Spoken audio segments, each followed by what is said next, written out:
안녕하십니까. 이 시간에는 2018년 첫 강의가 되는데, 저 2017년 12월 마지막 날 제가 녹화를 하면서 아무래도 2018년은 이제 토지 시장의 해라고 이제 예견을 해드렸고, 또 요즘에 많은 언론기관에서 그렇게 얘기를 하고 그러는데, 그 중에서 아무래도 최고는 뭐가 되겠습니까? 그린벨트라고 얘기를 하죠. 그래서 그린벨트라고 얘기하는데, 이 그린벨트에 대한 강의를 인터넷에 찾아보면 별로 그렇게 강의를 심도 있게 하신 부분이 없어요. 그런데 제가 오늘 이 자리에서 여러분에게 몇 회에 걸쳐서 강의를 해드릴지 모르지만 그린벨트를 한번 심도 있게 파보자고요. 그래서 제일 좋은 것은 이 강의 자료는 자그마치 지금 여러분 화면에 큰 부자 되는 법 그래가지고 나오죠. 이 PPT가 210쪽입니다. 책 한 권입니다. 이게 그린벨트예요.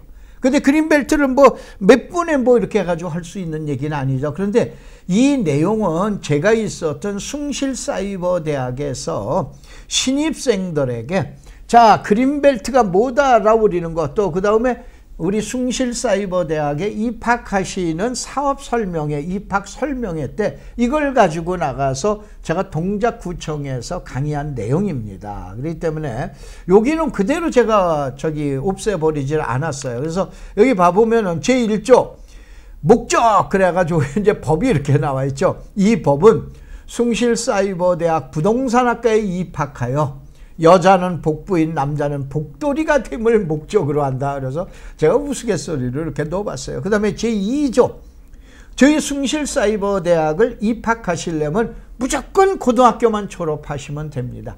학력고사 점수 전혀 관계가 없습니다. 꼴등하셔도 관계가 없습니다. 고등학교 다닐 때 전교에서 1등을 하셔도 관계가 없습니다. 다 입학 자격이 부여됩니다. 그 다음에 공부는 어떻게 되냐? 4년제하고 똑같이 공부를 합니다. 그래서 빨리 공부하시는 분은 약 3년 정도 공부하시면은 4년제하고 똑같이 졸업을 하시게 됩니다. 그래서 똑같이 졸업을 하실 때는 지금 대학에서 나오는 4강모를 쓰고 졸업하며 곧장 대학원으로 입학할 수 있는 자격이 부여됩니다. 그래서 저희 숭실사이버대학에서 박사가 10여 명이 넘게 나왔는데 그 중에서 대학에서 현재 강의하는 분이 6분인가 7분 되십니다. 고등학교를 전교에서 1등으로 졸업을 하셨던, 고등학교를 전교에서 제일 꼴등으로 졸업하셨던 저희 숭실사이버대학에 들어오셔서 입학하셔서 늦게 공부를 하셔서 박사학위도 되고 박사학위도 받으시고 그 다음에 대학 교수도 되고 그린다 이런 얘기예요. 그 다음에 장학금은 어떻게 해요? 누구나 받을 수 있습니다. 특별히 미션 계통이기 때문에 예를 들어서 장로님이라든가 목사님의 경우에는 거의 돈 내는 게 없는 거로 제가 알고 있습니다. 특별히 여기다 해놓는 거는 이제 황사 막는 사람들이죠. 이 황막사라고 그래가지고 이 황사를 막는 사람들이다 라고 그러면서 전화를 하시면서 조교님한테 얘기를 하시면은 지금 할인 혜택을 부여받습니다. 그래서 여러분이 잘 이용하시기 바랍니다. 그 다음에 그러면 강의는 어디서 듣냐? 집에서나 직장에서 아무 데서나 들으실 수가 있으십니다. 여러분 필요하신 시간에 지금 얘기한 인터넷으로 공부하는 거기 때문에 그 대신 공부 열심히 하셔야 돼요. 그 다음에 졸업 후 특전은 제가 뭐냐면은 사회하고 집에서 사람 대접받는다. 지금 얘기하는 박사도 되고 학사도 되고 석사도 되고 그뿐만 아니라 이제 지금 대학에 나가서 강의할 수 있는 교수님도 되실 수 있기 때문에 제가 우스갯소리 이렇게 해놨어요. 그래서 요거에 대한 내용인데 그래서 우선 볼 거는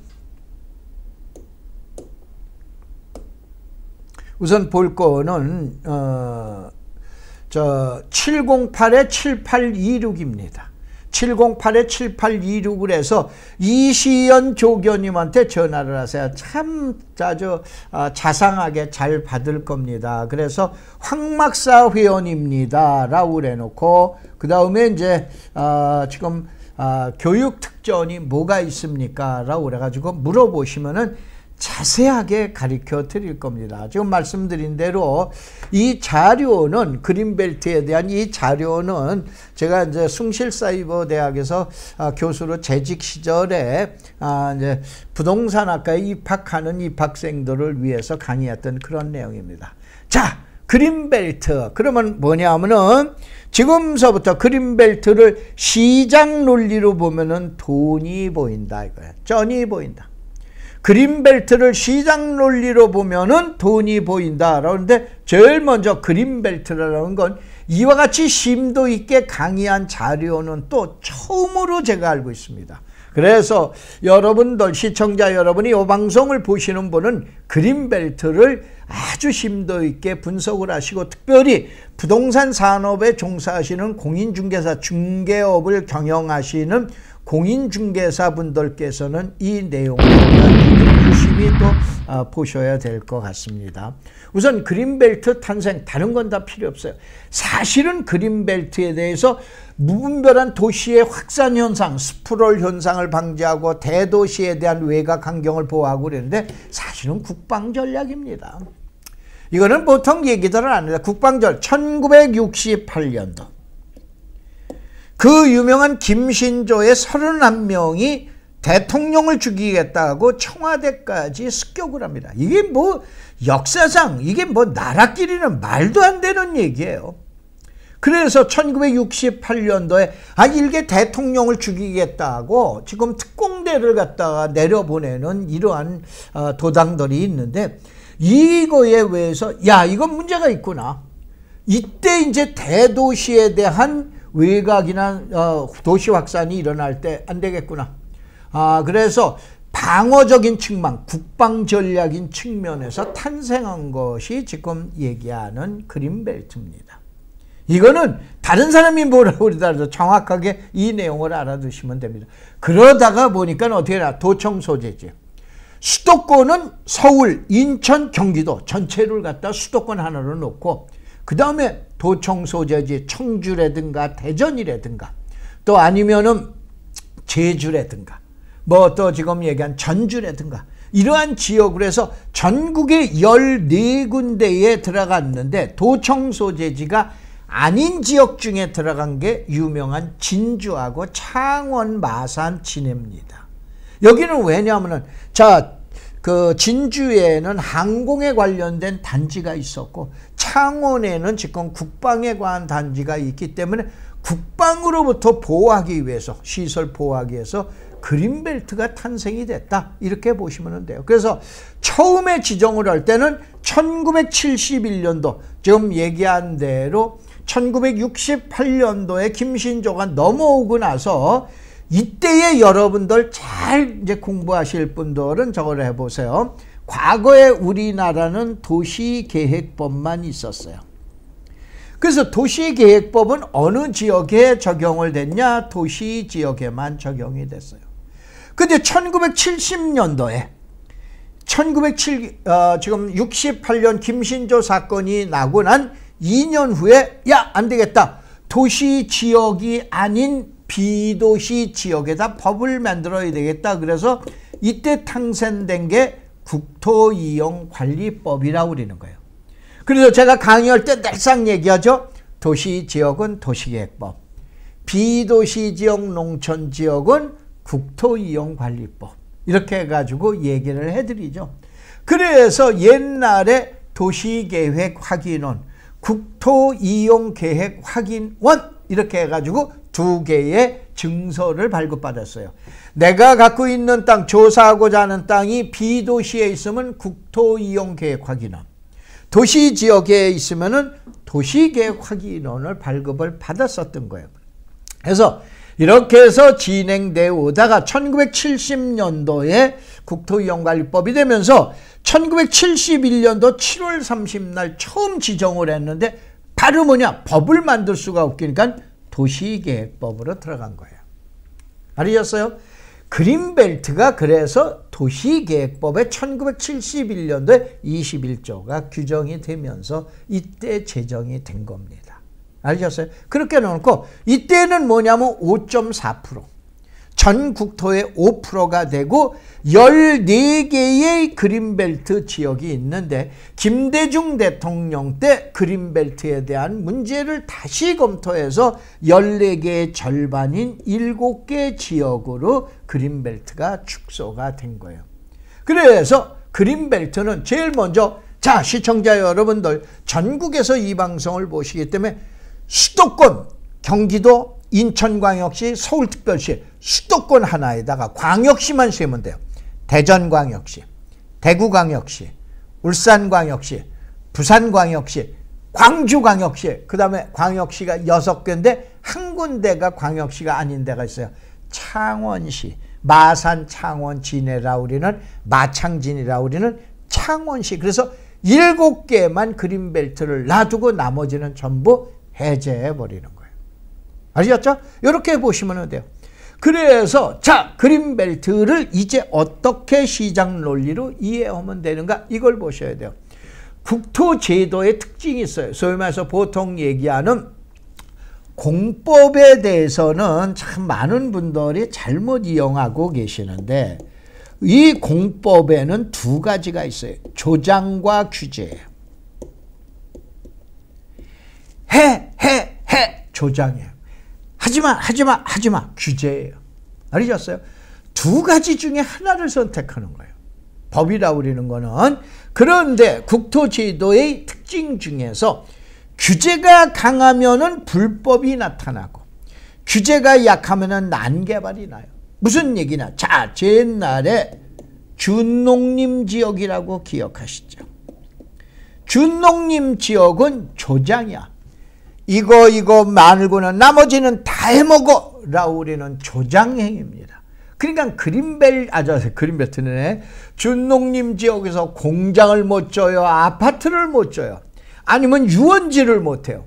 그 다음에 러브워터를 못 해요. 아무거나 다 했다 이거예요. 하지 말라는 것만 빼놓고는 다 했던 거예요. 그러다 보니까 전 국토가 뭐예요? 난개발에. 우리나라 전체의 약 3분의 1이 준농림 지역이었어요.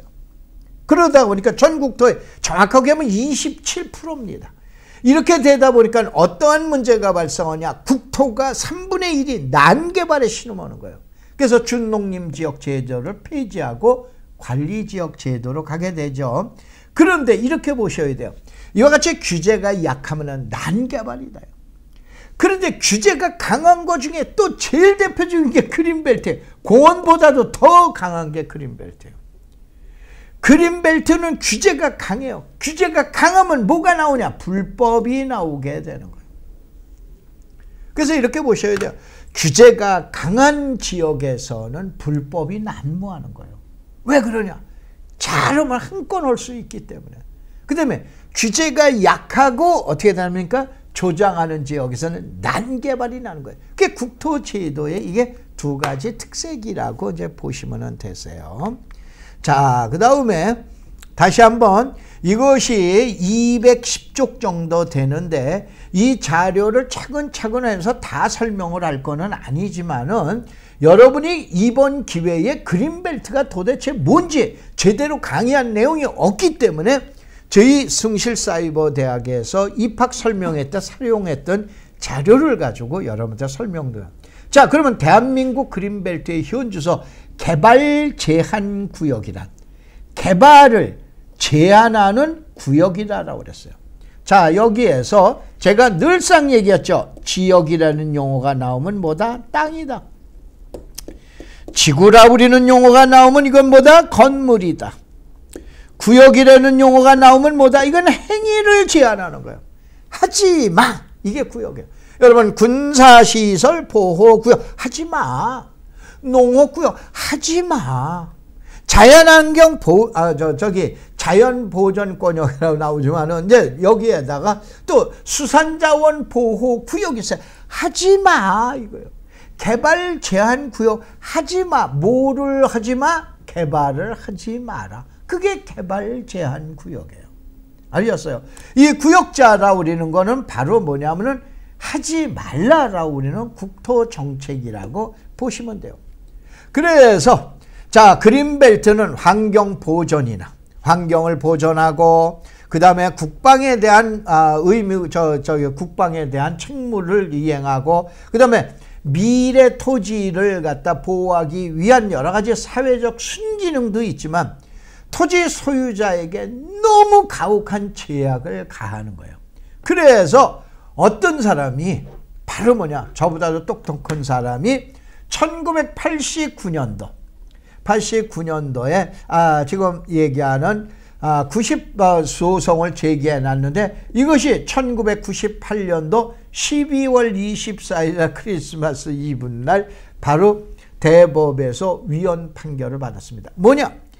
가장 가혹한 규제를 하면서 토지에 대한 보상 자체도 없는 것은 문제가 있다. 국민의 사적 재산을 침해한 거다 라고 그래서 위헌 판결을 받습니다. 그래서 좀 전에 뭐냐, 도시계획법에 있었던 그린벨트에 대한 규정을 도시계획법과 비도시지역은 국토이용관리법이라고 그랬죠. 좀 전에 설명을 드렸잖아요. 이 두 개 법령을 합칩니다. 합치면서 바로 국토의 계획 및 이용에 관한 법률, 국토계획법이 나오게 되는 거예요. 이게 어떻게 되냐? 월드컵이 끝난 2003년 1월 1일 날 바로 국토계획법이 탄생되면서 도시계획법에 있었던 그린벨트는 별도로 분가를 하는 거예요. 개발 제한 구역의 지정 및 관리에 관한 특별법, 그래가지고 그린벨트법으로 별도로 독립을 하게 되는 거예요. 알겠죠? 그러면은 자 봐보자. 이제 그린벨트 잘 보셨죠? 과거에 도시계획법에 있었고, 그 다음에 이것이 위헌 판결을 받으면서 별도의 법으로 나와서 개발 제한 구역의 지정 및 관리에 관한 법령에 의해서 그린벨트를 관리하고 지정하고 보존을 하고 있구나라고 보나온다고 그랬죠. 그러면은 여기서 최종 결론인데, 그러면 그린벨트에서의 최고는 누구냐? 개발하는 사람이에요. 왜? 개발하지 못하게 했는데 청와대 백을 가졌던, 아니면 농민 백을 가졌던, 이장 백을 가졌던, 아니면 나 혼자의 백을 가졌던, 어쨌든 개발하는 사람이 최고인 게 되는 거예요. 다시 한번, 그린벨트는 개발하는 사람이 최고다라고 보시면 돼요. 근데 개발을 못하게 했어요. 그러다 보니까 무슨 개발? 불법 개발이라고 우리는 것이 난무하게 되는 거예요. 그린벨트에서는 뭐 웬만한 개발은 거의 불법 개발이라고 여러분이 이제 봐주셔야 돼요. 그래서 대한민국에서 가장 강력한 규제에다가 그 다음에 그 거주하는 주민들은 모두 눈이 시뻘개요. 왜 시뻘게? 개발만 오면은 인생 팔자가 피는데, 저는 안 그러겠어요. 저 강의 왜 옵니까? 저도 돈 벌려고 강의하는 거예요.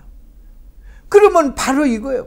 그린벨트에 거주하는 사람은 눈이 시뻘건 거예요. 어떻게든지 개발만 했다라고 그런다면은 돈방 쏘고에 앉는다 이거예요. 그러니까는 불법이 가장 난무하는 곳이 바로 그린벨트다라고 이제 보시면 됩니다. 그래서 이제 봐보세요. 늘상 이제 요 자료 많이 나왔죠. 부동산 정책.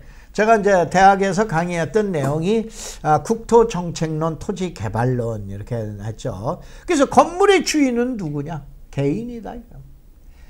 땅의 주인은 누구야? 국가야. 개인이 임시로 사용하고 있는 거예요. 그래서 바로 뭐냐면은 땅의 주인인 국가가 생각하고 있는 게 국토정책이라고 그러는 거예요. 이게 그린벨트에 대한 정책이라고 보시면 돼요. 알겠죠?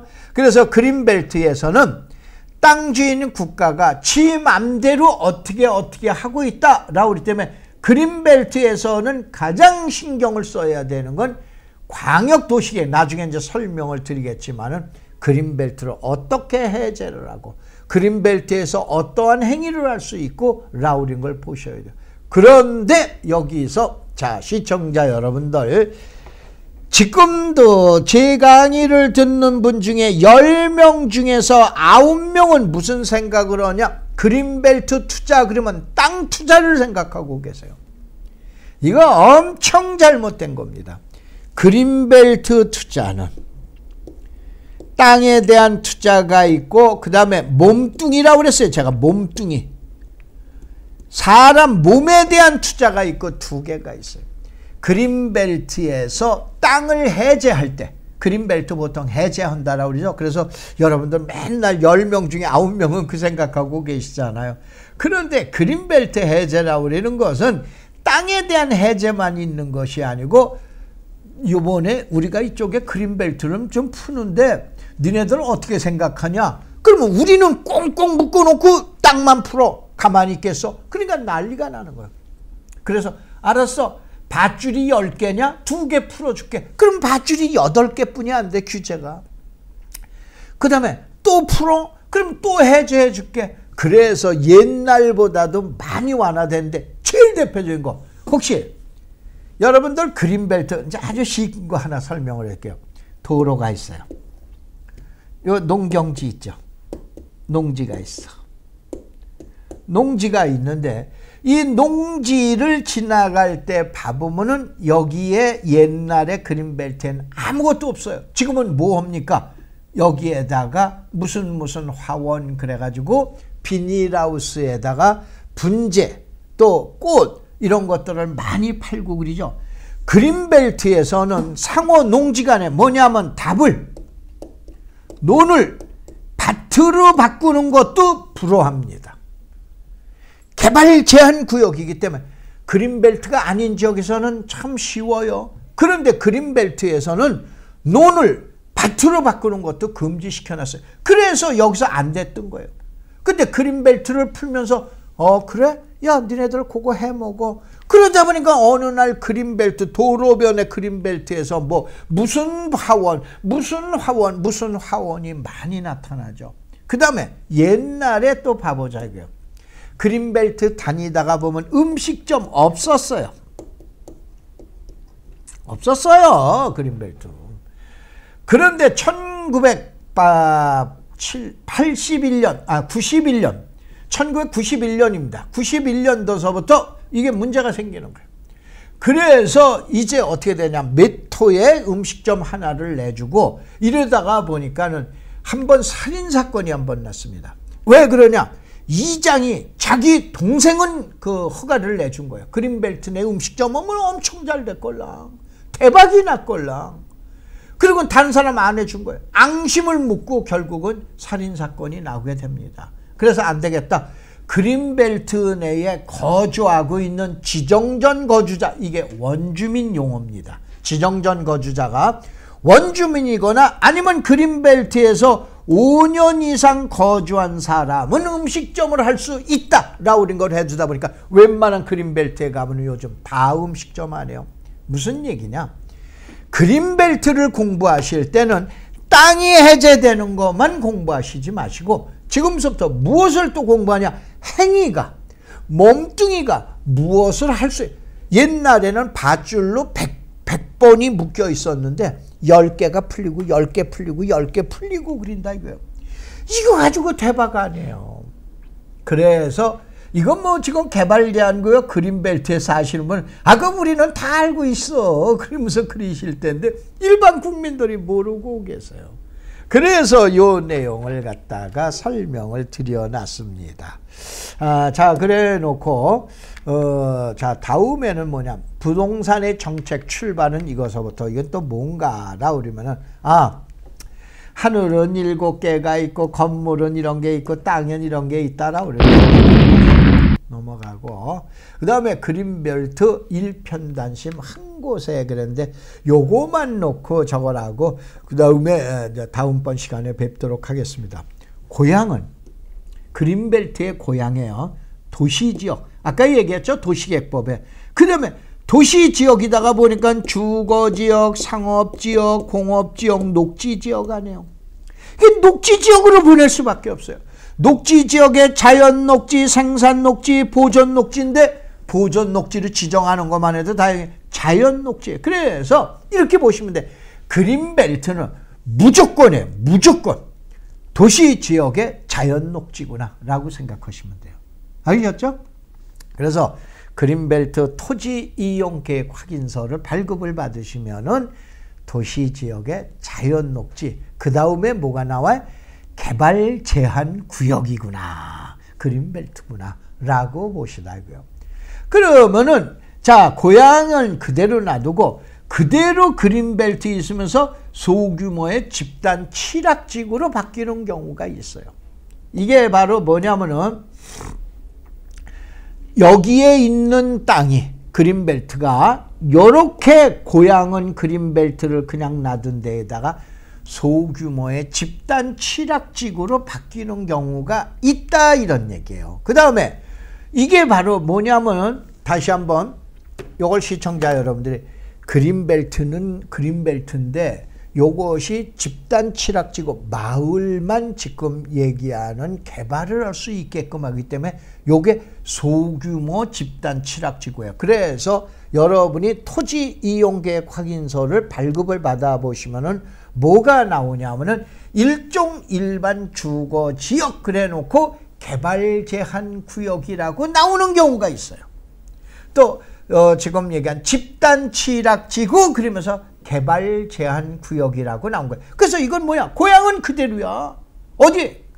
그린벨트에서 자연 녹지에서 주거지역으로 바뀌었을 뿐이야. 알으셨어요? 요거만 보시면 돼요. 그 다음에 고향이 변했어요. 자, 도시지역은 그대로가. 그런데 일종 일반 주거구에서 주거지역, 상업지역, 공업지역도 나오게 돼요. 이번에 여러분 김포에 가면 대장동 같은 데는 지금 택지 개발하면서 지금 산단 개발을 하잖아요. 그린벨트에서. 많습니다. 그린벨트는 아파트만 개발하는 게 아니고 지금 얘기하는 저쪽 지역도 상업지역도 공업지역도 만들 수 있다 이거예요. 그래서 이거는 고향이 비워놓은 거예요.